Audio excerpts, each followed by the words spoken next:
think I'm supposed to say something.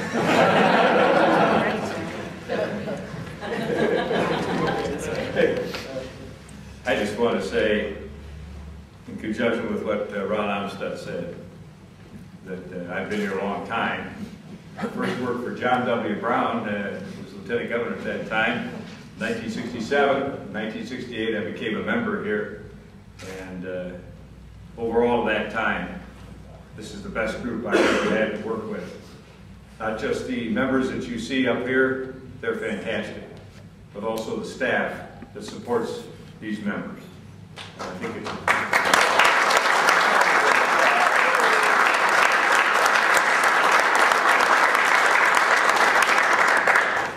think it's going to result in a lot more substantial accomplishment in this session than any that I have seen.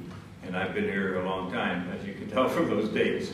Matter of fact, I was even able to induce Dick Hollington to come back, who I served with beginning in '68. And it's just been a very, very profitable for the people of Ohio session, but more important, we have these wonderful people involved in it, whose sole purpose and goal is to get things done, to get them done right, and to see to it that the people of Ohio are properly served.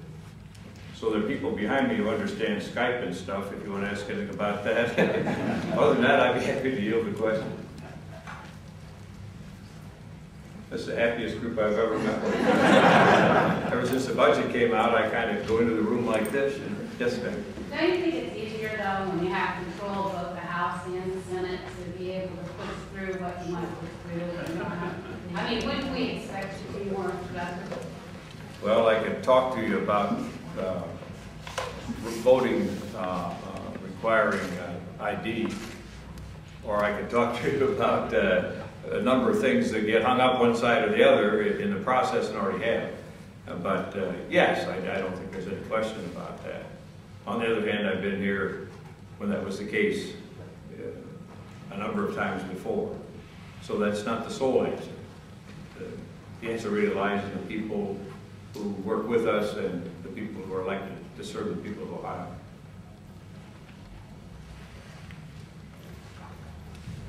Yes, sir. Representative Huffman's description of your efforts in the life issue didn't include House Bill 125 or House Bill 78. Why not? What's going to happen to those bills? Well, I think that we're working on the bills. We're going to be moving forward on them. I would submit that that seems to be a real interest to the press. You know, we've been doing other things too that were important, but I think that this is the biggest step out, and I'm pretty well able to say that because I've sponsored, drafted, and prepared legislation in at least 6 sessions affecting the issues involving life. It's one of the most important things to our caucus, and we're going to complete a lot of work there. Why did you pull that bill off the calendar today? We're going to have some meetings with some people. We're going to have to take looks at it. One of them is a fellow that took the legislation that I drafted up to the United States Supreme Court in 1993, the Vonovich case, and made very substantial law out of it. It's one thing to pass a bill, and it's something else to get the federal courts not to kick it in the slats. And so, yes. On those 2 bills, what do you mean that you're going to move forward on them? Are you just going to continue to work on drafting a proposal, or do you plan to bring them to the House floor this session? Well, I don't do too much work on bills that I don't plan to bring to the House floor, and I don't think many other people here do either. No, we're working on the bills. We have a number of bills, obviously. We've had tremendous, one of the things that I think sometimes gets lost in the shuffle. Let's take the case of pensions. That's a huge issue. We have a chairman of a committee, Lynn Watchman, and a chairman of the subcommittee, Kirk Cherry, who have worked hours and hours on those, but they're not ready yet. And the only thing worse than just dropping stuff and walking away from it without any concentration on it is to bring it to a boil before it's ready. And I've seen some stuff hit the floor that way in the past. And we're not going to do that. When it hits the floor, it's going to be in good shape. With the abortion bills in particular, are you stepping back and taking gonna look at all of them, or just the one we referred today, or how's that?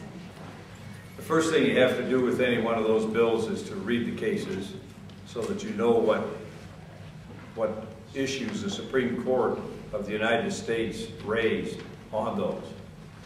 If you do not have an understanding of what they were doing, and the Voinovich case is a classic in the sense that we finally got through to the United States Supreme Court as to what the issue really is, and they upheld our work there. We lost one, I remember, in the Sixth Circuit, which is probably my fault, I drafted it, but on the other hand, it would embarrass those judges to know I later became a judge. But those issues are issues that you just have to work with, and until you're done, you're not done. Are you concerned in particular about the heartbeat abortion?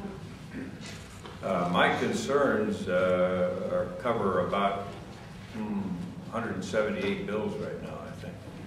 No.